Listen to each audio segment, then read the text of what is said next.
Good Okay. evening and welcome to True Doug Man Encounters. I'm your host, Marvin Allen. All right, we're gonna give people time enough to get into the chat room, and then I'm gonna go ahead and introduce because I did post it on the page, which I'm gonna post it again and let everybody know we live now.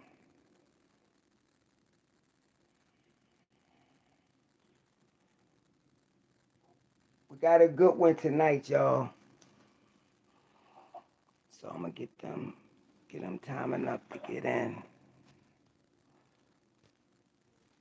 Give people time enough to get in.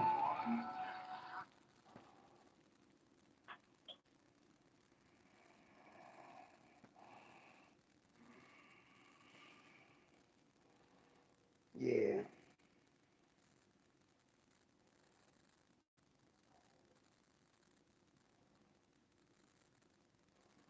All right.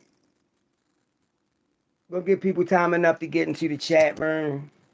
I did post it, so hopefully they should be they should be getting ready to join us in a minute. But until the meantime, um until the meantime, shall just talk to me. Tell me a little bit about what you do and everything Right like now, that. your introduction's playing, so I'm hearing you and it. Huh? Say that again. Okay. I'm hearing you and your introduction playing at the same time. Okay. I'm Shelly LTD with Whisper Walkers. I've had 48 years of experience with dealing with cryptids, since I was a 4-year-old child. I started intense research um, all throughout my adult years until, not really knowing what I was dealing with, how to even cope with it until I was about 30 years old.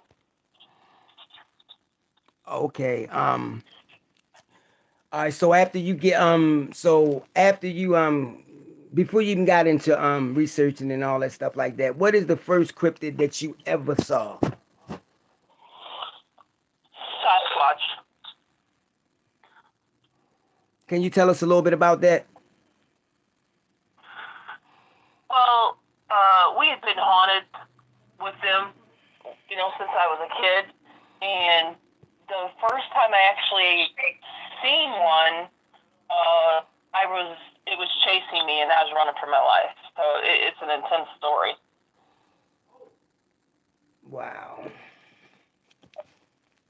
Yeah, because I know I've you have we spoke before and you had told me some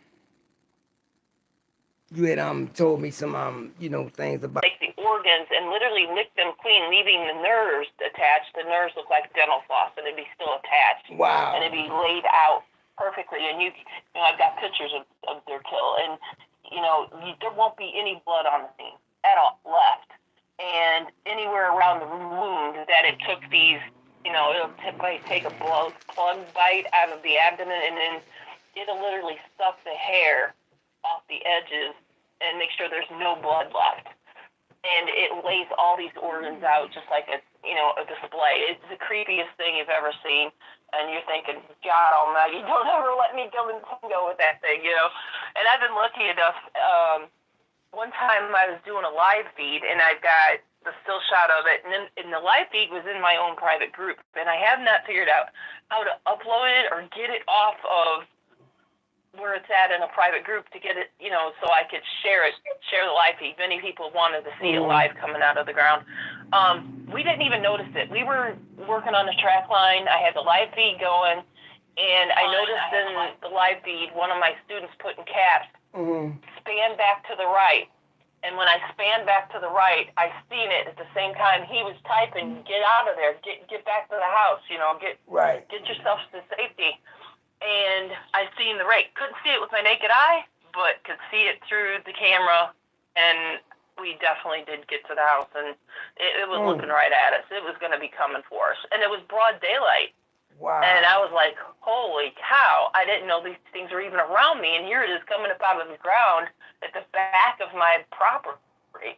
And I was like, oh, lovely. You know, I don't like those things being around me. And then David was out one night. He would sit.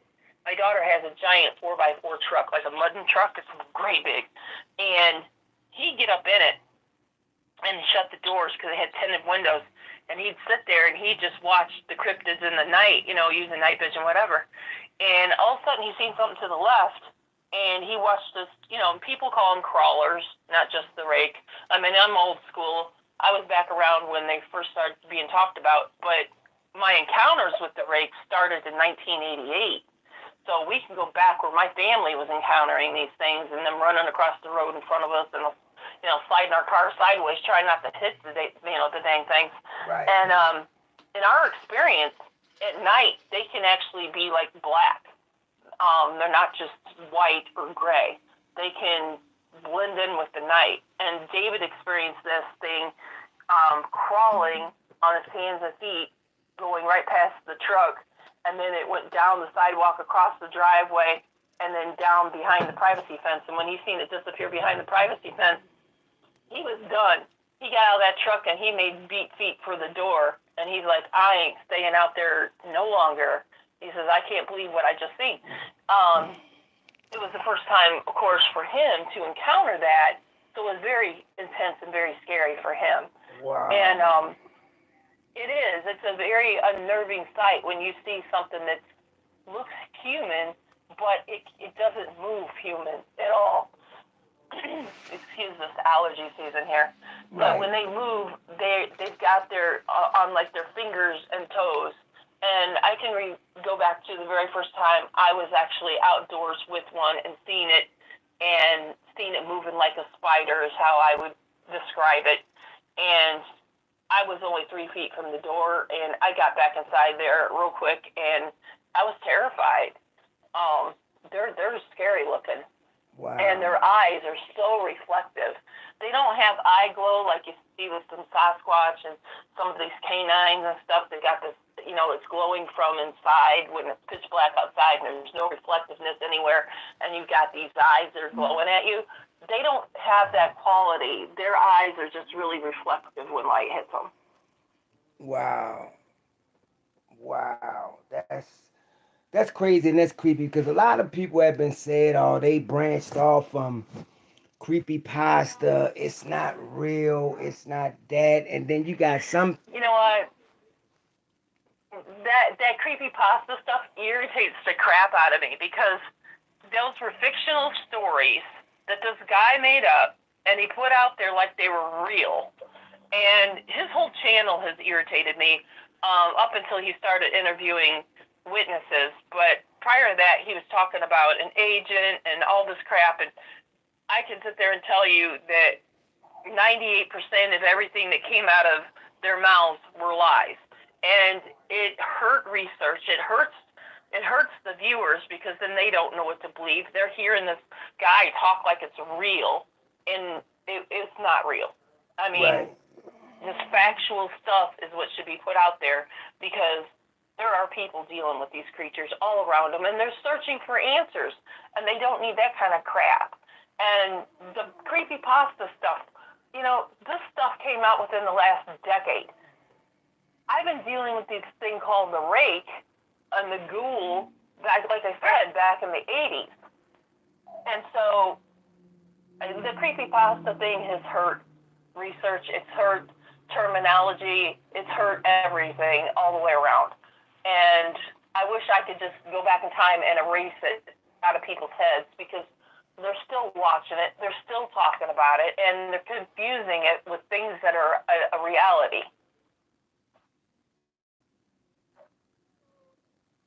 Right. And that's another thing I wanted to ask you far as Shell is I mean, what is your thoughts on as far as when it go to these portal things? I actually did a show, it's on Spotify, with Paranormal Portal.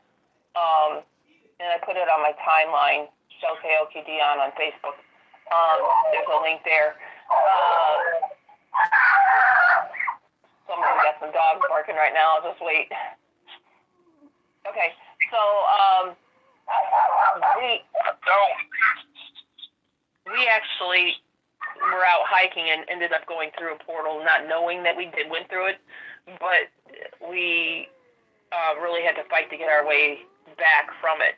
And it was a deadly situation. And I have to refer back to, a lot of people ask about all these creatures, and do you think 411, has this involved and that involved? And, there's so much out there when it comes to 411 and the missing that I have to add portals to that. Right. So you saying that people, but do you think people have been through portals? Been through portals? Yeah, now hear me out, Shell. Do you think people have been through portals? It took them to wherever they had to go, and then somehow found their way back. Actually. Yeah, that's happened to me personally. That happened to me personally. We went through it not knowing it. We ended up on this island in the middle of this really heavy flowing river in the winter, and we had to get our way back from that to land and try to find our way back. And it was not easy. Like I said, there's a whole show on it.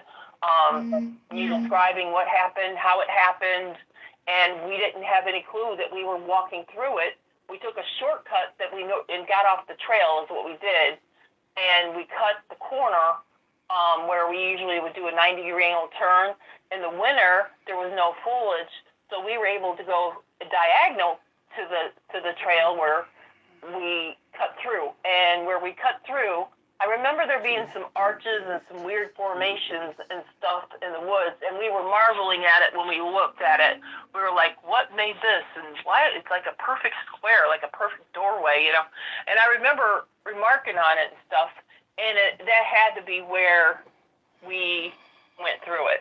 That had to be what happened. Right. Because the next thing we know, we were in a different place. We're out on this island, and we're stuck. That's crazy. Because that's what I was trying to figure out. Have people went out, have been through these portals, you know what I mean? Of course, they can speak about it and stuff like that, but even when they come to these time travelers, nobody have really brought definitive proof about, okay, this is the future 2099 or something like that.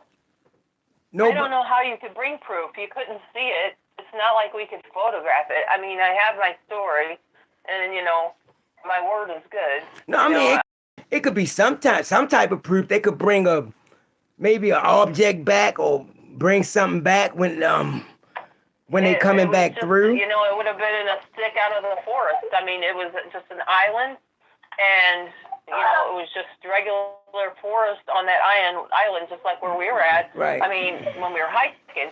So there would have been nothing that I could have really brought back that would have proved anything.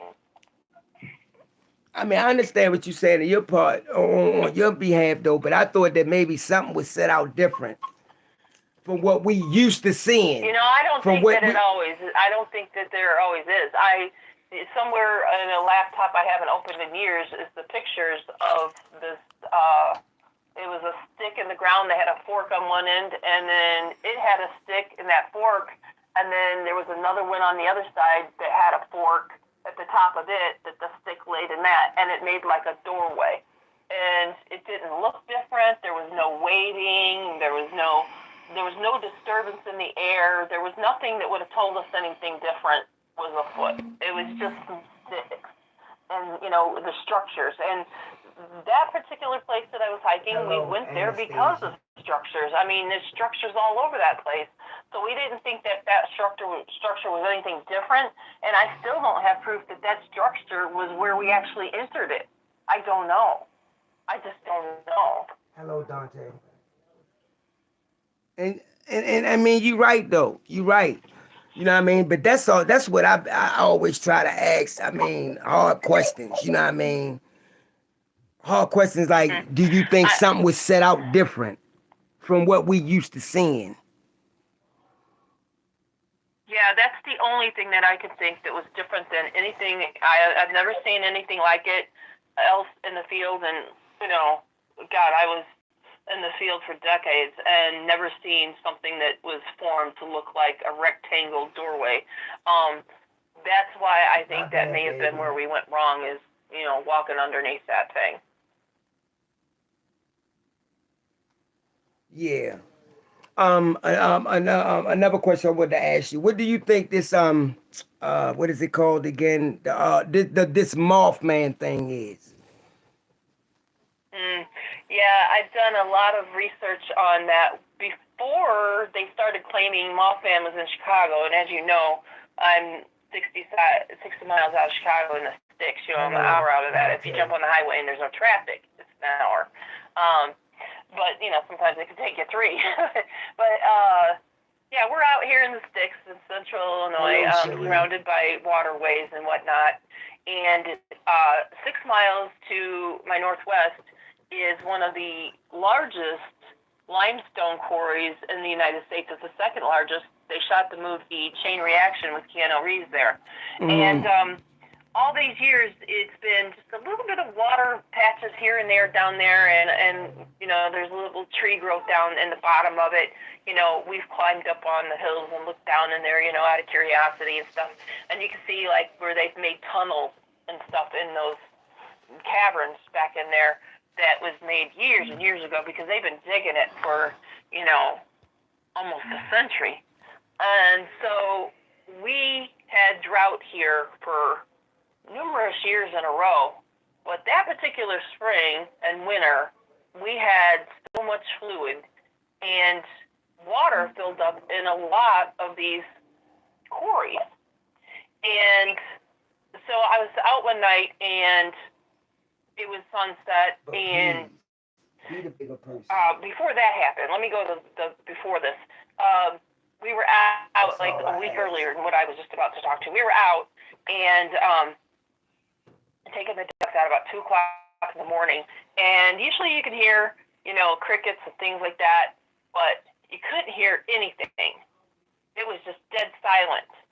And then you heard some birds going crazy over in this big evergreen tree that's across the road. And I was like, what are those birds fussing about? And it sounded like, when you get close to a nest and the mama bird don't want you around, that's what it sounded like was going on. And I was like, well, there must be something over there, a cat or something climbing up that tree that's got those birds going. And then there's an empty lot next to us that's got big old growth, like oak trees. They're real tall. And it was a full moon that night, and we have a street light that's not far from that vicinity. And it'd be the only light on that end of the street. So we had some ambient light, and all of a sudden a dark object flew straight up in the sky like a bullet out of one of those trees. And I said, what was that? And so Dave and I are standing there, and I've got my dog on a leash, and I'm just, hurry up, do your business. And her hair was standing straight up on her back. She just didn't want to get to her business. And I'm like, go to the bathroom, hurry up. And so we're looking up in the sky at where did that go? What was it? And then all of a sudden we hear this flapping noise. It sounds like a kite. And it's coming, something's coming. And we're looking. And then all of a sudden sideways across, just behind the streetlight, this thing flies down and it dives into the tree. And I was like, oh my God. And David's like, was that a gargoyle? And I'm like, I don't know what it was, but let's get in the house before it picks the dog up or us up, because it was big. It had like feet behind it, and it had a head with pointy ears. And I was like, oh my God, that wingspan on that thing was huge. It was at least 15 to 20 feet across.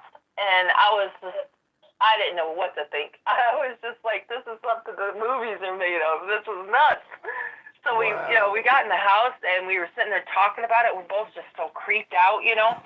So from then on, when we go out at night, we were like keeping a real close eye on the dogs, and we were looking at those trees, and we were waiting. And this was like early June, and so we were waiting to see this thing again. and nothing transpired.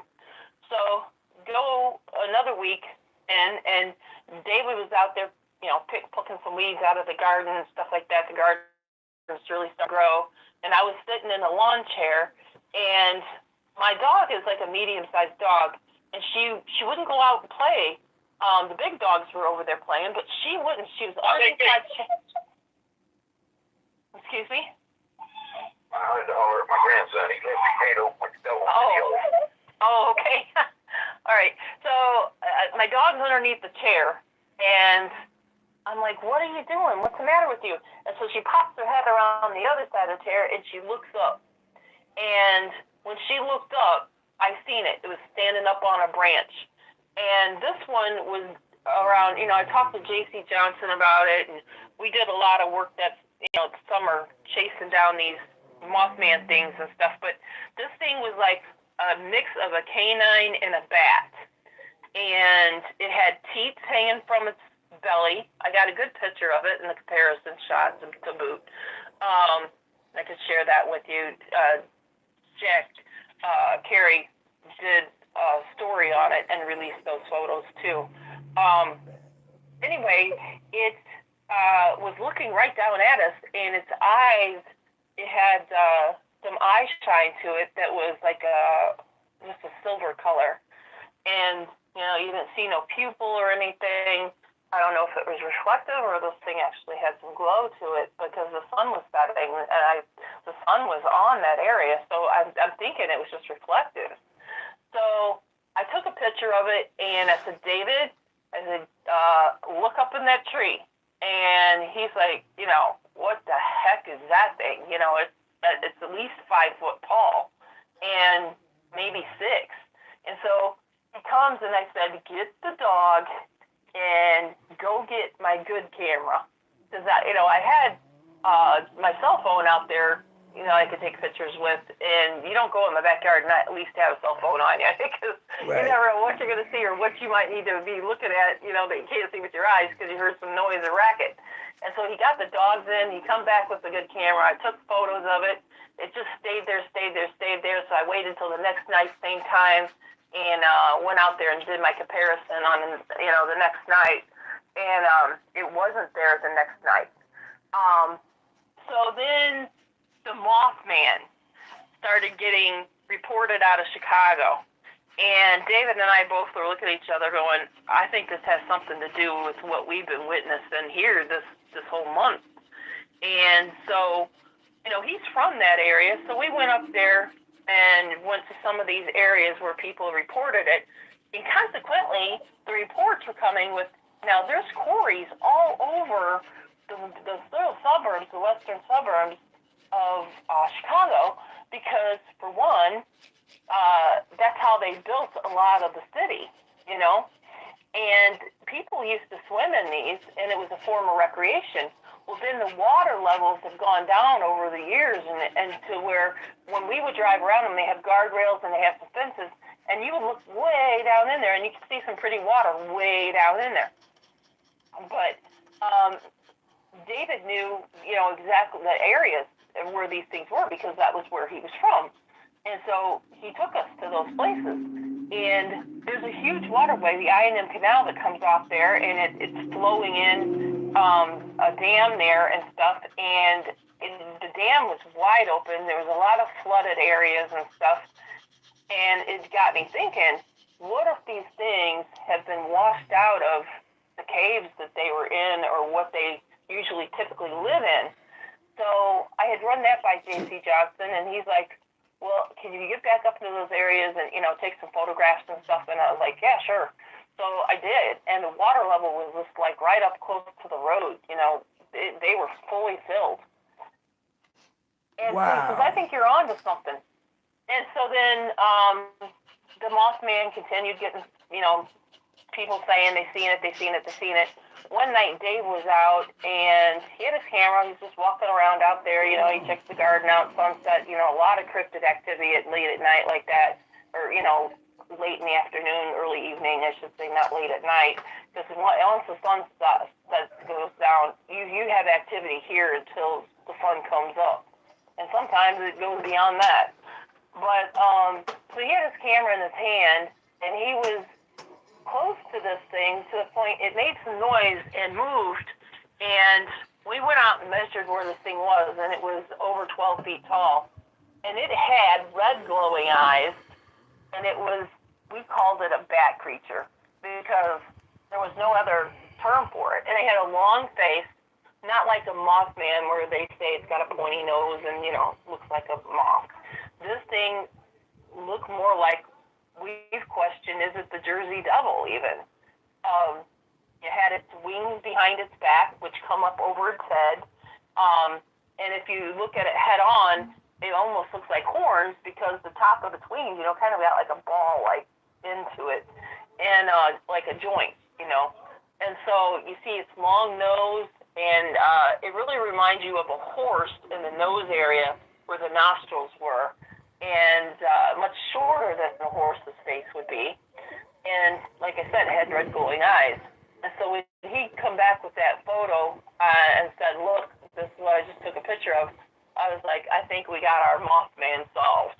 Because if they kept, saying this thing had red glowing eyes and stuff, and I said, look, this thing's got red glowing eyes, this thing's got the wings, we've seen these things fly.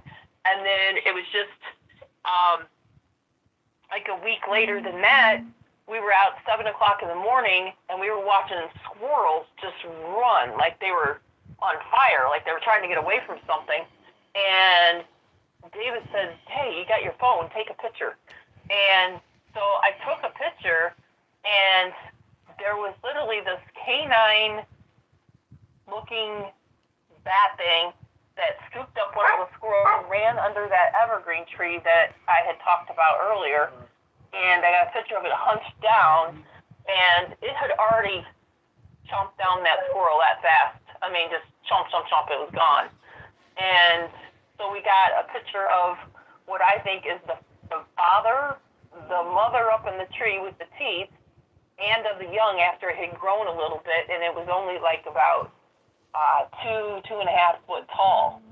And I think we had the whole family right there in my backyard for that whole summer. And then we never seen it again after that. That was the last of them. Come fall, when, the water levels had gone back down, I think they returned to where they could go and where they had been, what they were used to as home. But I think they had been washed out. I think they'd been washed out of the cave system. Wow. When you said it had a head something like a horse, do that remind you something about when it comes to the Jersey Devil? Because they say that thing got multiple parts. Absolutely. And there had been nights for a couple years where I would hear, like, I had horses growing up in most of my adult years. I would hear it sounded like hooves on the cobblestone out behind my bedroom walking. And I would lay there listening to that going, what the heck? And it makes me wonder, is that what this thing is? But it would have to have been on the father because we didn't see the feet. And the mother was clearly standing on that branch. And I'll show you the picture. You can't really make out the feet. Does it have the claws? It might. But it was like on the edge of a branch. It was standing there and balancing. You can't see hooves in the picture. So, when we seen that thing fly and it had its feet tucked behind it, we could see feet, but we couldn't make out, in a night and as fast as it happened, we couldn't make out, does it have hooves or does it have claws? We couldn't see that. But on the young, in the picture, you can see that it has like a canine foot. Wow. So, I don't know. Once again, was that thing that was 12 feet tall a different species than these other two things that we had? I don't know, but they both had wings. Wow. There's some things, and they weren't around long enough. Just one summer and one season was not enough for us to research it enough to really get some good information on it. I've always watched for them ever since and never seen them, never experienced them again. And it was Wow. hit or miss then. We had to spend a lot of time outside to even get what we got, you know? Wow. Mm. All right, so everyone, just wanted y'all to know that when the eyewitness is finished, done with his encounters, I want you to put all questions in caps. So without that, I'ma bring on Shell Dion so she can introduce her student. Shell. Okay, with us we have Virgil Mason. And Virgil's been with me for a couple of years now. He wanted to learn more about, of course, the dog man and things that are in his area. He's living in South Carolina, so he kind of has everything on his gambit there. But going back into his younger years, he had shared with me, which I then told Marvin, he's got some incredible stories. He unfortunately was forced into a situation where when he was younger, that he had to live in the Georgia forest, close to the Florida-Georgia line. And he's not a normal guy. He's a big guy. I think he's towering somewhere around 6'5", 6'6" these days. And he's super, super strong. And without further ado, I present to you Virgil Mason. Mason, can you say hello to everybody? Hey, everybody. How you doing? All right. So we're doing good. You've listened to us, and now it's time for us to start picking your brain. Yeah. But before you go on, Virgil, can you give us short bio? What's that? Well, okay, so Virgil's never been live. He's never done a radio show before. So just tell yourself, the location that you are now. Do tell us your size and how big you are, because it reflects on these stories and how you had to fight for your life and some of these things encountered. You would have been intimidating and maybe even a challenge. I'm a whole lot bigger now than I used to be. I'm 6'4", I weigh 360 pounds now. Okay. I worked on a farm all my life, down in the bottom of Georgia, baling hay. In the off season, I was put wood in the old school, cutting down lemon tops and loading it by hand. Sometimes I would log. Other times I'd be working on the equipment, doing mechanic work on the heavy equipment. I was born in West Palm Beach, Florida. Raised down in the bottom of Georgia in a little town called Hogan, Georgia. I've been in South Carolina probably about 25, 30 years now. And I started seeing different crazy things. I say crazy, which don't seem so crazy when you hear other people saying them, Right. Since I was about 7 years old. You brought back a memory a while ago when we were talking about the wingspan of that bird thing or whatever it was. The bat creature or whatever it was. Mm-hmm. Because when I was 7 years old, my mom passed away, and me and my cousin were outside up under the street light. We had a 2-lane road, had grass in the middle with tire tracks, fence on each side, cornfield on one side, a big hay pasture on the other side. And we were out there under the street light catching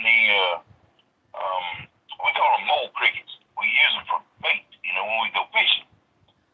And my cousin had to use the bathroom, so he went in the house. And I'm out there digging around, looking around. And I stood up because I heard something. It sounded like a flapping noise.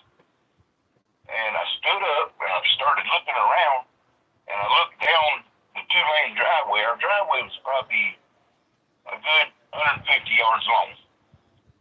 And I started seeing this dark shadow. I couldn't make out what it was, but the wingspan was wider than the road. Wow. And it came straight towards me, and when it got like within 4 to 5 feet from me, its feet come down almost like a eagle or an owl would to attack a prey.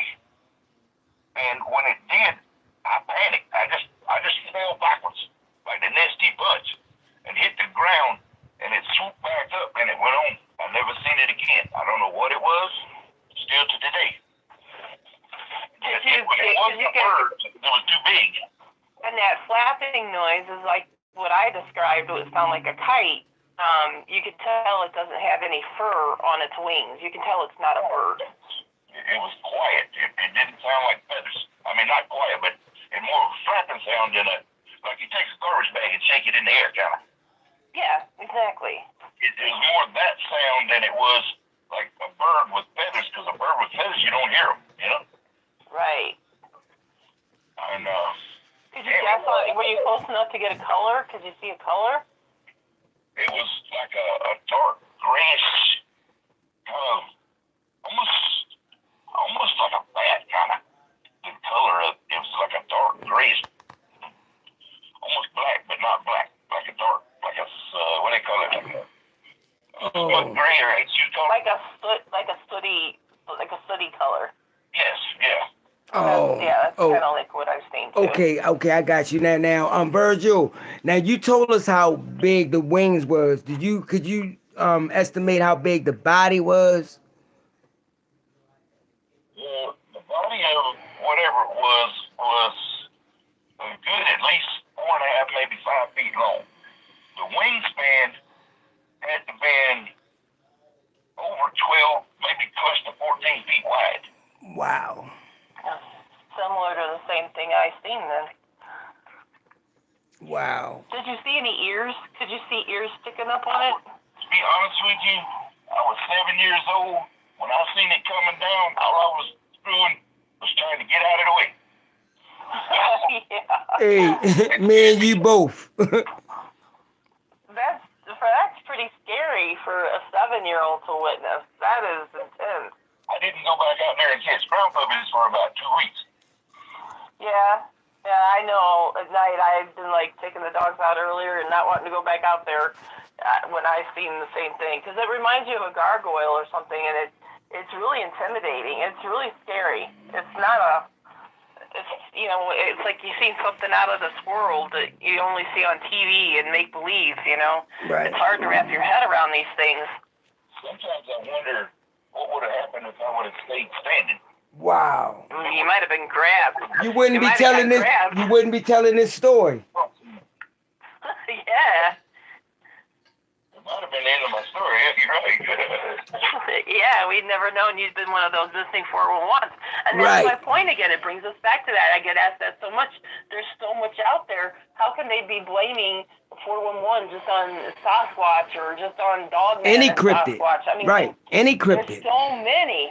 There's so many cryptids. There's so many cryptids that people don't even know about yet. I mean, I've seen things that have been unexplained and don't even have names, So I know that if I see one of it, it's got to be more of it out there. Okay. Okay, Virgil. Keep going with your encounters. Yeah, Virgil, go on to your the next encounter one. that. Later on, I was probably around 15. I was down at what we used to call the Clay Hills, going down towards the Little Skillet River, and I used to go down there and dig up like old artifacts and stuff, and I would carry them to my science teacher to trade them in for tokens, which we could use to bring our grade up. Well, I never was much in school. I didn't like homework. Right. Anyway, I was down there, and I was over on the left-hand side of the clay hill, and I heard something pop. And I looked up, and I got looking around across the road on the other side of the clay hill, up on the tallest point of the clay hill, there was a pine tree. The pine tree was probably, as big as I am now. I couldn't have wrapped my arms around the pine tree. Wow. It was big, and I kept seeing a dark shadow dipping in, dipping out, dipping in, dipping out. And then where I could see what it was, that was my first experience with a Sasquatch. It was watching me, and it never made any noise or anything other than what I heard, the stick pop. And it sat there for a few minutes and watched me. And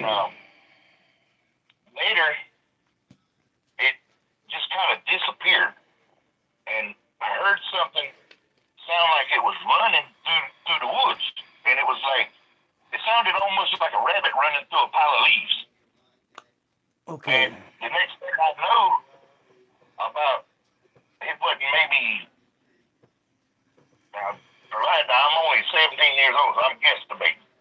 Probably 2 to 3 minutes after it disappeared, and I heard that sound, I heard something moving over behind me.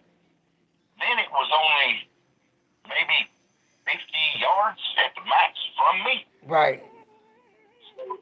I'm like, I don't know what this thing's got in mind, so I'm done getting all my stuff together and headed down the road, if you know what I mean. Right. Absolutely.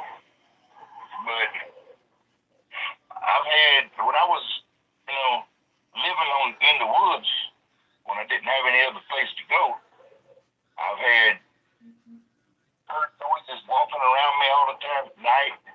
I've had something slap my foot and ended up in a battle royal with it. Yeah, Tell us about it. Story. Tell us about those stories, Virgil. We want to hear about everything, all of your experiences, because they're going to have some questions. Yeah, this one's an intense story. I remember this one. It's crazy. I was laying there asleep, and something hit my foot. And I stood up and tried to grab hold to whatever it was. And it knocked me back down on the ground. So I kind of flipped over backwards and got up on my feet real fast. And what I did, I hit the ground again. It hit me. And I could feel it hitting me, and I could swing and try to kick or hit, and I could not connect with anything. It was like I was fighting the wind.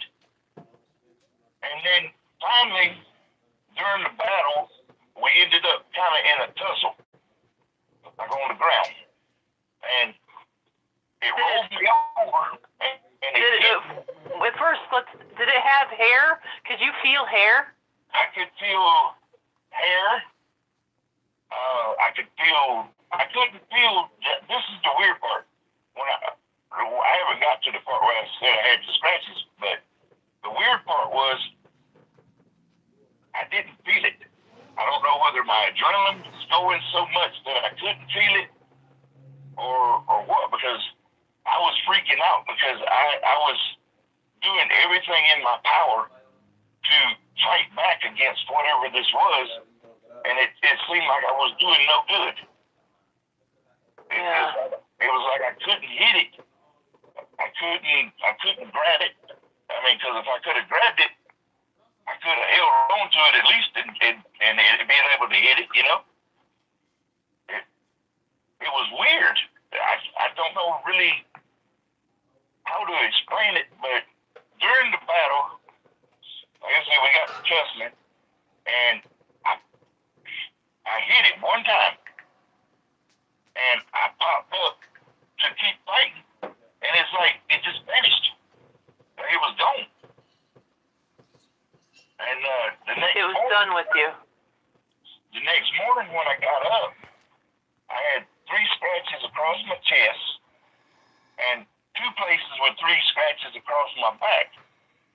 But they didn't look like claw marks. They looked almost like somebody took a hot piece of iron and scratched me with it, Wow. It looked more like a burn than it did a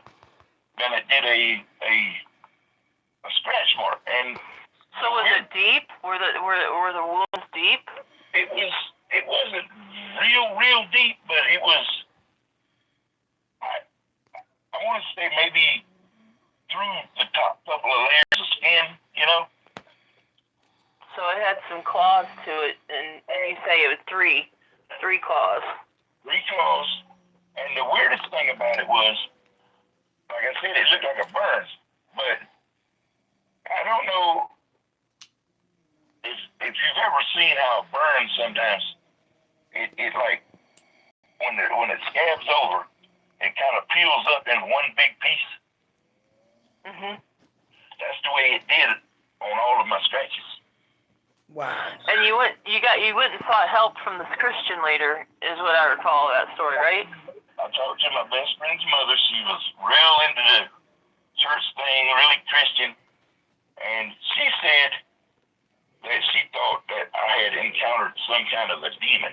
Bingo. And Somebody just said that in the comments. Yeah. I told Miss Thelma, that was her name, I said, I don't know what it was, but I don't know. This was next to a body of water, wasn't it? This next to a body of water where you got attacked? Well, everywhere I've always camped, there's always been water. Okay. Wow. So you're close to the Florida-Georgia line, and you get attacked, and you're close to water. And it makes me think of, you know, a reptilian or lizard men, because in encounters that I've had other people discuss where they've, you know, had encounters with reptilians, like they were made to fight to see if they were worthy or, you know, considered a warrior. And then they got respect from the, what do you want to call it? You know, some people call them demons, some people call them aliens. You know, some people believe they live underground. You know, there's different species of them and stuff. So it makes me wonder if you didn't encounter something like that. It could have possibly been. I have no idea. I will tell you this. But you did say you felt hair. Yes. So whenever we were tussling on the ground, I did feel hair. So that leads me to one of like the wolf creatures that would have 3 claws, and they have 3 toes.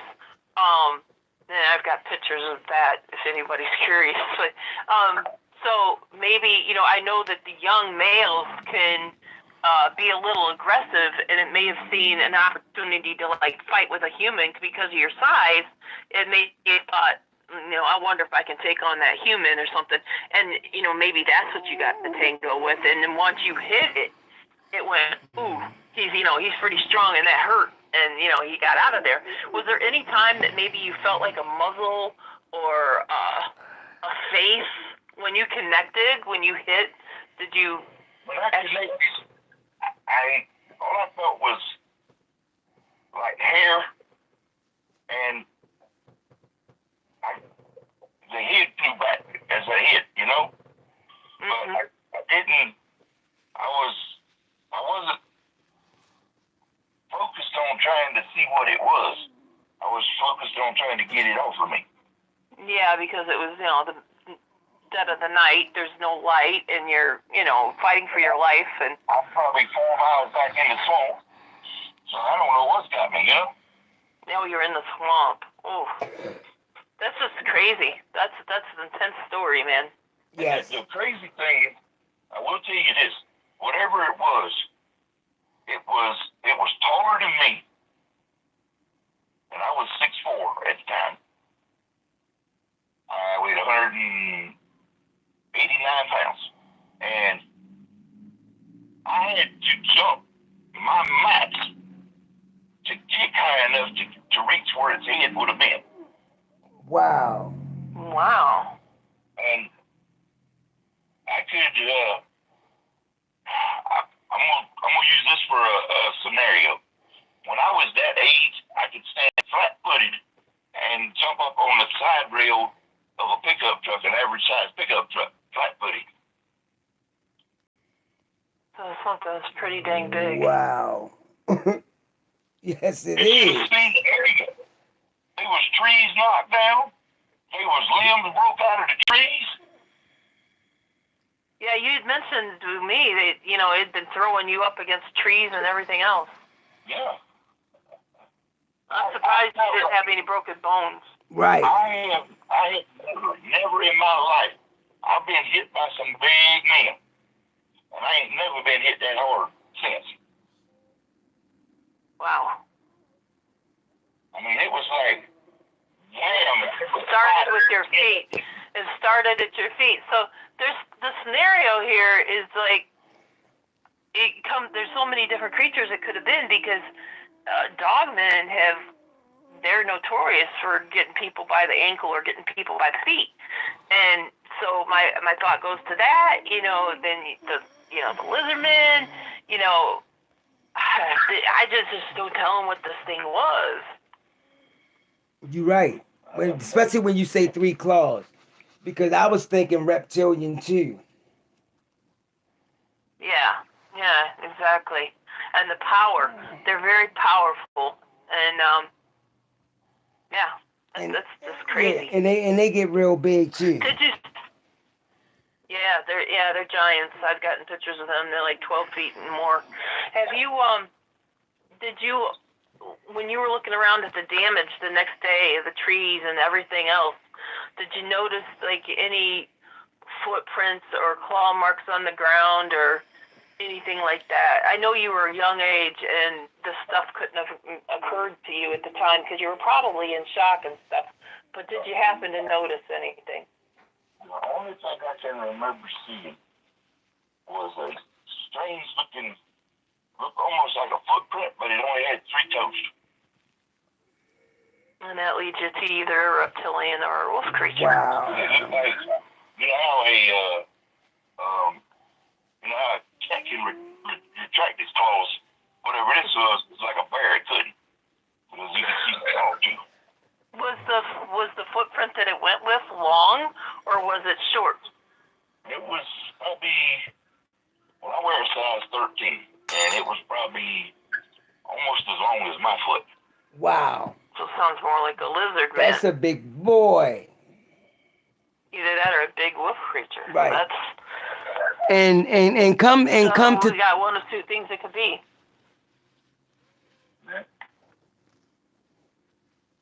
Go ahead. No, that's all I said. Oh yeah, one or two. things Yeah, that you're right. could have been. Now this is what I wanted to say, Shell. I want him to get into the cat. Oh, yeah. Please. I'll have to make him remember that. Remember when all those pictures of the cat people I'd gotten and stuff, and you said, "Hey, I had an encounter with one of those things. I think it came and sat across the fire from me. Remember that? It was wet and it just sat there till it got dry." I remember that very well. Can you tell us that from the beginning to the end, please? All right. Well, that was part of the time I was living in the woods. I had a fire going, and it was probably, I want to say probably between 26 and 28 degrees that night. It was cold. And I'm probably a good 3-4 miles down a fire break through the swamp. And I got my fire going, and I keep hearing something walk around me. It'd go one way, and then it would go the other way. But was it bipedal or on 2 legs or? It sounded kind of like 4 legs, but I couldn't really tell. It would go one way, and then it would go back the other way, and then it would go around behind me. But when it would go around behind me, I would turn around because I don't trust anything behind me, especially when you're in the bush. Right. And then it went back around the other side, and I seen some eyes shining, and it come closer, and it sit down right on the other side of the fire from where I was. That's when I got to look at it. It was what color was his eyes? They were like a cat's eyes almost, like a yellowish. Yellow. With yellowish green glow. And it sit down on the other side of the fire from me, and it just sat there, and it was watching me. And I'm sitting, on the other side. I'm like maybe 6 feet from this thing. Wow. I don't know what to think. I don't know whether this thing's scoping me out, fixing to try to eat me, or what. Because when it's sitting on the ground on the other side of the fire, it probably stood a good 3.5, almost 4 foot. Its head, from sitting down flat like I was. Wow. And so can you describe it for us? And the way it appeared and the way its legs and all that? Like the head structure and all that. From what I could tell, it looked almost a panther, like a black panther. Wow. And I know for a fact, there's two of them in that area, but I don't know that that's what it was, because most of the time you would think that a panther, if he's doing what he was doing, he was scoping me out looking for an attack, you know? Mhm. But it never attacked me. And it sit there for probably a good maybe 10, 15 minutes. Wow. And then it just got up and left. And it walked back out into the woods. And I could hear it walking, you know, the soft touch of the foot, you know, going out. And I waited for it to get far enough away from me where I couldn't hear it anymore. And I crawled around to the other side of the fire and was feeling the ground with my hand. And the ground was wet. So it was drying off by the fire. It had to been drying off or getting warm, one of the two. Probably both. So could you tell, would it have the ability to go up on two legs and be like a bipedal stand-up creature, or do you not think so? I couldn't really tell because it was so dark, and the fire that I had going wasn't that big, because some of the places that I was camping at, you're not really supposed to camp, you know? You're keeping it down low, yeah. You have to keep it low, because if somebody sees it, they call it in. Here comes game warden, police, whoever, you know? Mm-hmm. One more thing, Virgil, before you finish. Could you smell it? Did it have some type of smell to it? To be honest with you, I don't remember much of a smell.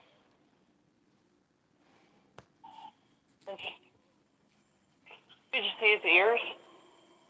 They were pointed like a cat, like a big cat. Okay. And its color was black, of course. Very black. Well, yeah, black beyond black. Yeah, makes it hard to see at night. Yeah, it is. When it's that color, you know, when it's that color, it is hard to see. It just absorbs light, or what little light that's out there. Yes, it does.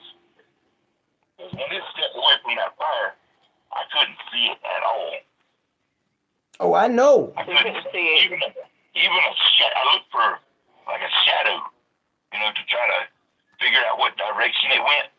And it was so dark back in that swamp that I couldn't even see a shadow. That's really cool. You wasn't gonna see it. You wasn't gonna see it. Any more encounters with you, Virgil, that you came across? Whether you looking at something, thinking that it's this, but the whole time it could be something else. Anything's possible.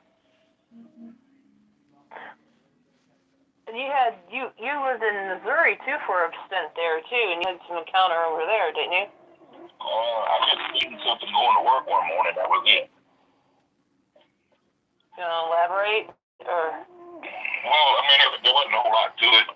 I seen something going up the side of the hill, and I made my girlfriend at the time stop the car, and I got my binoculars out, and all I got was a little small pair, you know, and I tried to focus in on it. I could tell it moved kind of like a human, but it was covered in dark, brownish, like chocolate covered hair, but it was going up the side of a real steep gully toward the main road that goes through there. I guess it was going down on the other side. I don't know, because I was already running late for work and I had to go. But that's what do you think it was? What's your instinct tell you that you thought that you were looking at? From the way it was moving, and the way it was climbing, because it looked almost human climbing uphill. Because the way as steep as that grade was going up it, you would have had to pretty much lay down on your belly to crawl up it, you know? Wow. This thing was making some way. So you think it was a Bigfoot? I believe it was. Wow. You know, not everybody has the ability to see these things, and you know, like pick them out or even notice them for that matter. And, you know, for that, it tells me that, you know, earlier in your years, all your experiences may have raised your frequency a little bit. And then, you know, in your later years, because now you've seen where you live now in South Carolina, you've seen Bigfoot, you've chased after it on four-wheelers, and you've had all kinds of stories where, you know, with Bigfoot encounters. So you have the ability to see and know when they're around and stuff like that. So that tells me that all your other experiences, you know, were probably preparing you. You know, to be able to cope and handle some of the other encounters that you had, and you kept a cool head about it. Well, the ones that I've run up on around here. Have you I've had one tree kind of pulled up and dropped right in front of my four-wheeler when I had my four-wheeler. Mm-hmm. I guess like a warning not to go no further. But I had, you know, I stopped and all I said, I just stayed calm. I set the four-wheeler off. I stayed calm. I said, I mean no harm. And then you could hear it walking away from me, going further away, circling around, and going on about its business. I accidentally run up on one questions. Time, making turns with the four-wheeler. And undoubtedly it was young because it jumped up. It started. Have you ever watched that video on like not Pluto. What is it? It's on like on Roku. It's called Bigfoot Speaks. Oh yeah. It was like a Japanese sound. Exactly, and it was hitting the ground, throwing sticks up in the air, and my buddy was with me, and I told him to go around to the opposite side of the bushes that we were trying to push down with the four-wheeler so he could cut off. We was making trails through the woods. And he refused to go around there. He said, I don't blame him. He said, I ain't going. I Go on with that one, buddy. I do not blame him. So I got up and I stood up on the seat of my four-wheeler to try to see over the underbrush, but I still couldn't see it. But I could see and hear it, but I couldn't see it. And then you can just see the bush moving. Is that what you mean? Like you can see it making way and raising hell. And then a few weeks after that, we started getting like a visitor at the house. And it followed you home. Right outside where our back door was, it slid open. We had a little fenced-in area where we'd let the dogs out to go to the bathroom and stuff. Mm-hmm. And one of the people that used to stay with us said that she opened up the door to let the dogs out. The dogs started out the door, and then every one of them turned around and ran back into the house so fast that they knocked over the portable air conditioner. One of them ran up under the recliner. The other one ran behind the couch. And the other one went back there to one of the back rooms. And she said, what in the heck? And she said she went and closed the door. And when she did, she heard a low growl. Yep, that's it. So I went out there the next morning to investigate. And I go around the outside of the dog pen looking. And now it's done froze over a couple times. And then all back out. And we had right behind the fence, we used to throw like old tomatoes and stuff out there beside the fence. And some of them had took root that earlier in the season and was growing. And due to the frost and everything, they had died, but they still had little cherry tomatoes on them, on the bushes. And right there by the bush, I found a barefoot footprint about twice as big as mine, a lot wider than mine, right next to where the back door opens. Right. And you said you were like a size 13 shoe, so that would have to be like, you know, a 24-inch print or so. Well, it wasn't quite that big. It was probably about 4 inches longer than my foot, and probably about 2.5, maybe close to 3 wider. It was pretty big. Wow. 2.5, 3, not that wide. And probably 1.5 inches to width and probably 4 inches to length on my foot. Wow. Okay. Wow. And now I've got some casts I made of what I think was the juvenile that we disturbed with the 4-wheeler. I've got some of those. I've got some hair, different things that I've been collecting here and there, but I'm disabled. I'm not able to get out there in the field like I used to be, and I don't have a 4-wheeler no more. So it's either grin and bear it or just don't do it, you know. Now, most recently, you know, it's springtime, and you've been saying that you've been having some activities and smells and stuff that have been disturbing you. You want to go into that? Well, a couple of nights ago, I was laying in my room, and I've got my upper window cracked about 4 inches because I smoke. And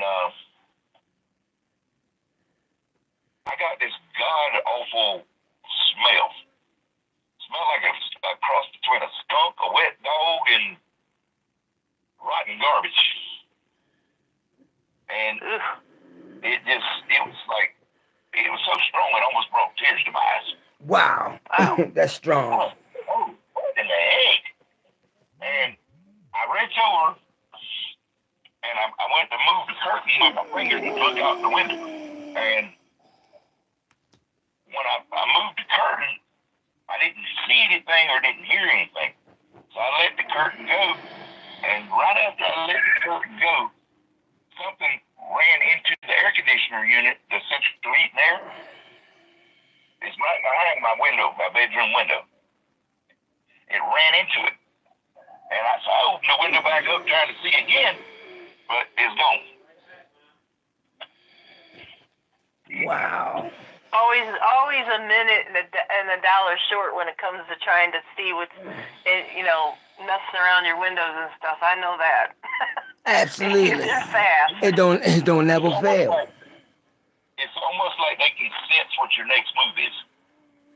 I know. Yeah. I've always thought that they're like reading your mind or something. I always thought that. You're right about that. You can never one up them ever.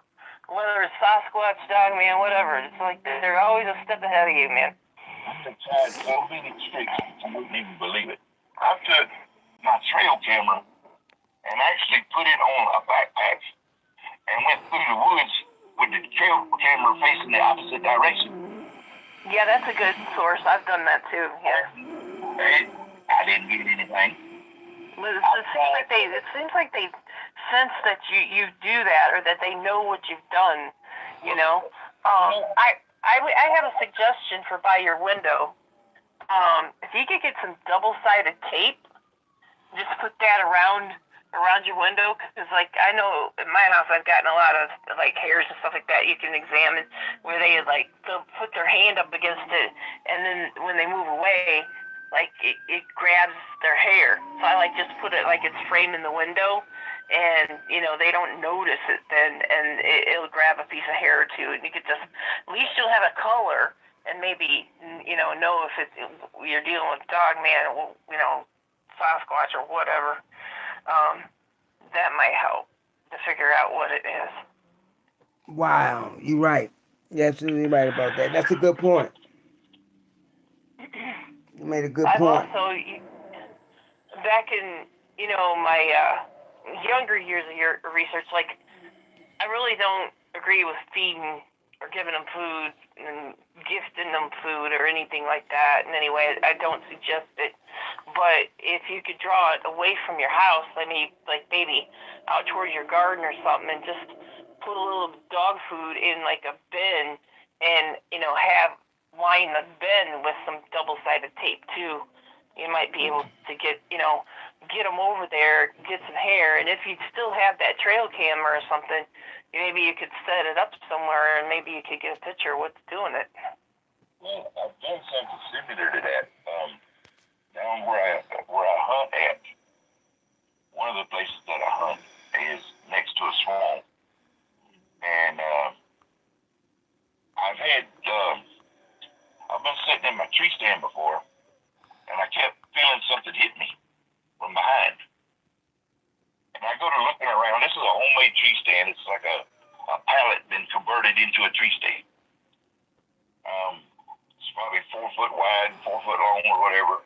And got a ladder going up to it, and I sealed in the top of it with a thick piece of plywood to hold my weight. And I go to looking around me, and I got little bullets, grapes all over the place around me.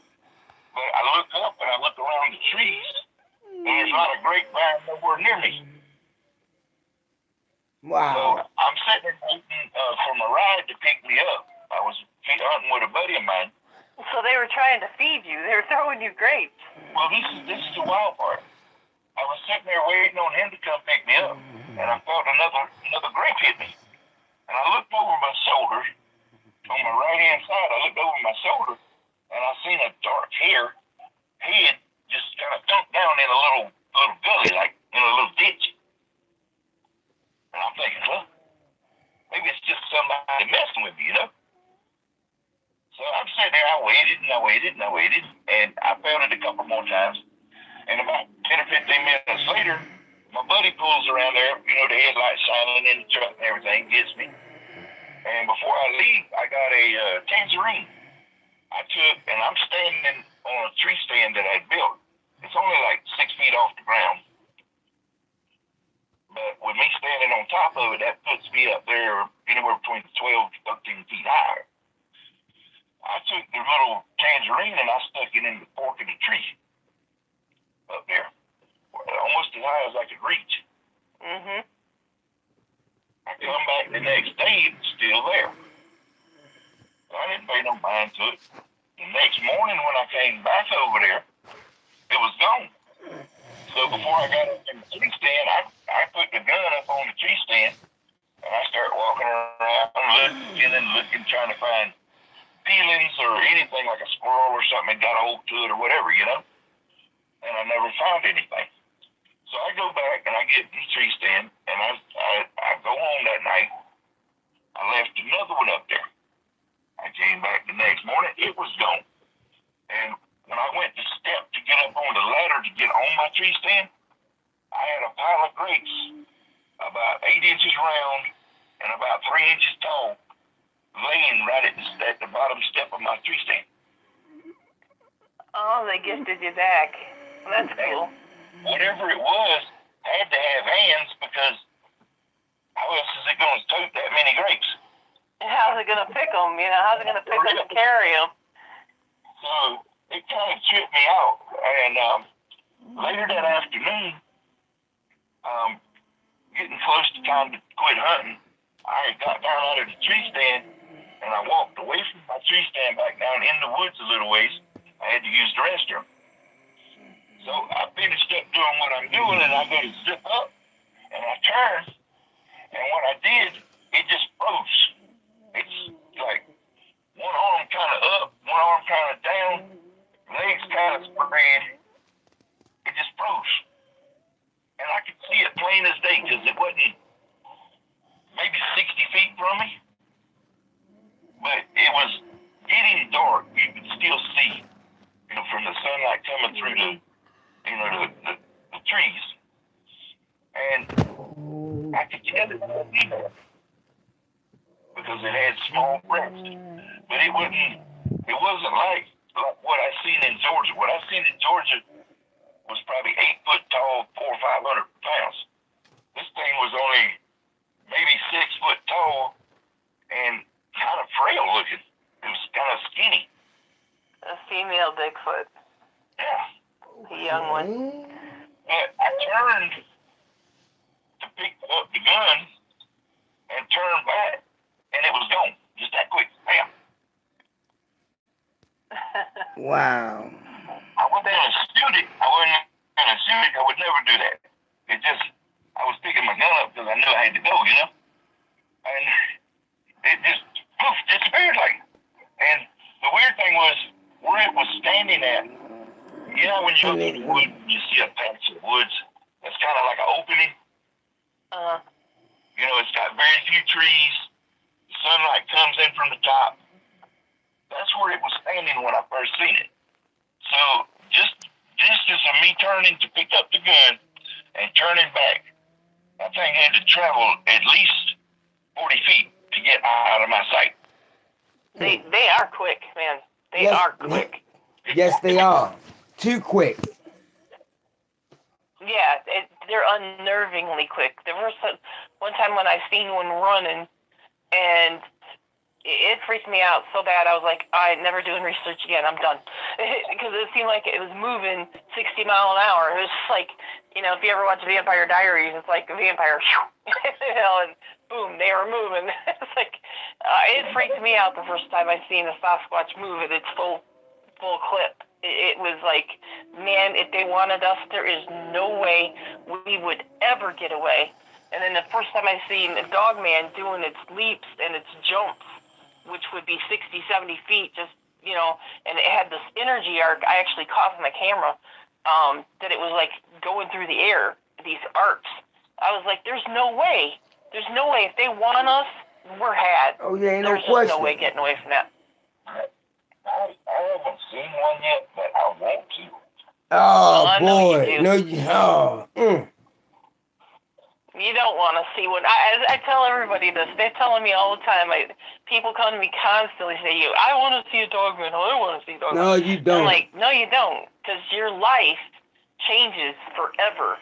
And you'll never be able to step in the woods again in the same way. You'll never be able to enjoy it and just your mind be, you know, in a place of peace and the way it used to be for me before Dogman came out, you know, and started showing themselves.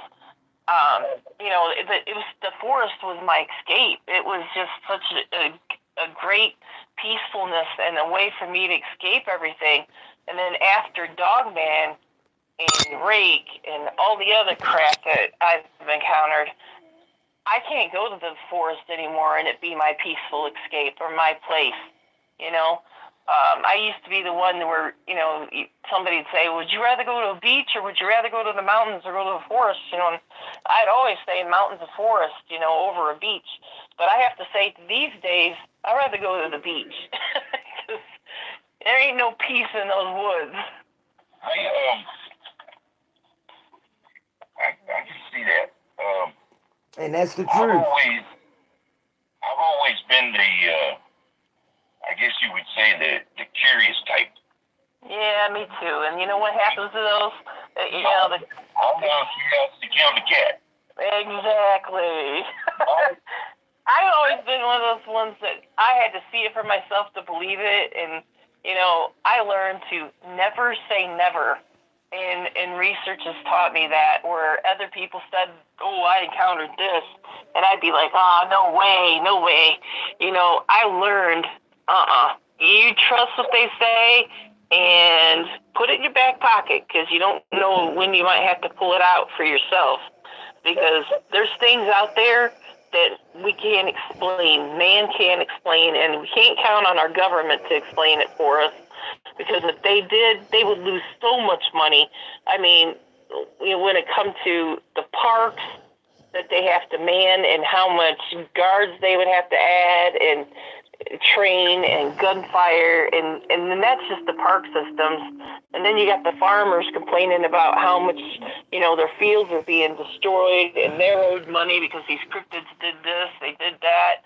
I mean, if the government ever really released, I mean, in 2019, in the summer, they released and disclosed that Sasquatch or Bigfoot was real. But they did it in a way where it seemed like a joke. The newscasters and everybody made fun of it, And even though they disclosed it, the disclosure was a joke. And so they don't want to disclose it in a real setting, real way where they've actually discussed it and they discussed research and everything else, and then, give us the knowledge that they have on them, because they do.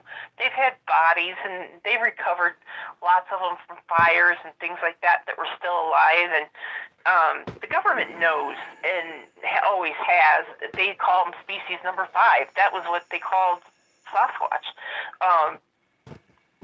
So, there's all this knowledge that they could share with the public, and you can't tell me they don't know about these other things out there. They do. They just don't want to, because they don't want to deal with the backlash of money that it would take to make the people feel safe. Because if people really knew, they would stop doing what they do. They wouldn't spend the money in these national parks like they do, and it would be a domino effect. And so the government don't want to do that. They don't want to face down those problems. Absolutely. You're right about that. Videos too. War of the Worlds. Yeah. What kind of panic did it cause? Yeah, absolutely. I mean, most people are afraid of things that they don't understand. Yeah, that's true. I kind of, when you were talking about kind of losing my thing for the woods or whatever. Oh, yeah. I think I kind of overcame that when that bird-looking thing come after me at 7 years old, because it scared me to the point to where it was either fight or flight. My first response was to flight, which is to fall down, and then as soon as I was back on my feet, then I was ready for whatever else to come at me. And yeah, that's natural for humans. It's different for different people. Some people see things and they get so afraid of it, or they hear these stories and they get so afraid of it that they want to go kill it. The first time they hear it in the woods, they hear a wolf or a growl, freaking out and headed for cover, Yeah, or they kill it. People that hear it around their house, haven't seen it, whatever, they load up with guns and, they load up. They're ready to shoot it. Yeah, they had a TV show I used to hate. Yeah, I recall. I did too. Trying to be loud. What'd you say, Marvin? Oh no, go ahead. Yeah, but I'm saying I'm just agreeing on, some of the stuff as far as the government. They're not gonna disclose nothing, because it's about money when it comes to these other cryptids. They ain't worrying about aliens no more, because we've been knowing about that for years. But when it comes to these and other there's nothing cryptids, they can really do to protect us. There's nothing they can do to really protect us. There isn't. I don't know. 10 or 12 foot tall, say dog man or something, if he was ready. I don't know if a daggum M4 would do much good. No. From what I hear about him. No, I can tell you, just dealing with them and, everything I've experienced. Regular bullets thinking of working on them. It takes some high-powered stuff, government issued stuff, and then you got to hit them in the right location. And it's not the head. It's the head, the chest, and stuff. Bullets just bounce right off of that. Yeah. Cause they hit. I have a friend that actually took down a dog, and they hit him in the lower right back throughout the front right abdomen, and that was the only place that took it down. And that was with a 50 caliber round, and many of them. That's a big bullet. Now, I don't know if y'all ever heard this, but it was on YouTube one time, and I forgot the guy that told the encounter, but they said they had to bring the military in, or special forces in, because of this rape type creature. And they said when they came up on this rake type creature, they said they hit this thing 17 times. It might have been more than that, but it was over On that. a rake? On a rake before it went down. Oh God! See, I before. hadn't heard that. Now listen, and they hit it, and they hit it with a 50 caliber, and they some big bullets. You know, moving as fast as they move, and as fast as I've seen them move, I believe that they would have to have military grade weapons to shoot it, even shoot and hit one, because it moves so extremely fast. That's what scares me about them. That's what has me terrified of them. They move low to the ground and so fast. There's no way a human can get away from them if they decide to come in after you. I don't suggest if you run into one in the forest or any of these things that you turn and run. And definitely don't smile and try to smile at it because you'd be showing your teeth, and that's a show of aggression. I would just bow your head backwards and going, I'm going. And because they understand intent. If they don't understand your language, they at least understand intent. And you just keeping your hands open and to the ground and just moving backwards until you could get a safe distance between you and it, and then make some haste, Then right. get out of there. Just like they do you you're in Africa on an expedition and you run up on a silverback or something, and he shows aggression. They said, do not look him in the eye. Right. And just kind of bow down on one knee or something and show your hands like limp in front of you, like you surrender. Right. Yeah. Because if you don't, he's gonna maul you. Right. I always put my hands down towards the ground, and I bow my head, and I take a lower stance because my knees bent and backing up. Like I bow down to you. I surrender to you. It's your area. I'm sorry. I'm going. And, I've gotten out of areas where, I've run up on Sasquatch that I don't know. I don't know their people or not familiar with them. And he's got to look like he's about to tear me through like a football. They take a football player's stance where they get down and they're ready to charge. And I just start backing up. And I've gotten out of those situations just from, having that kind of disposition and keeping my palms down to the ground and just showing that I'm backing up and my head down and not make eye contact with it. Just try to get out of this area. And, I'm still here, so it's successful. Right. Where I was telling you about us pushing the trails down with the four-wheeler and running up on that young one and it reaching a fit like it did. It wasn't but maybe a week after that when I pulled down to the end down there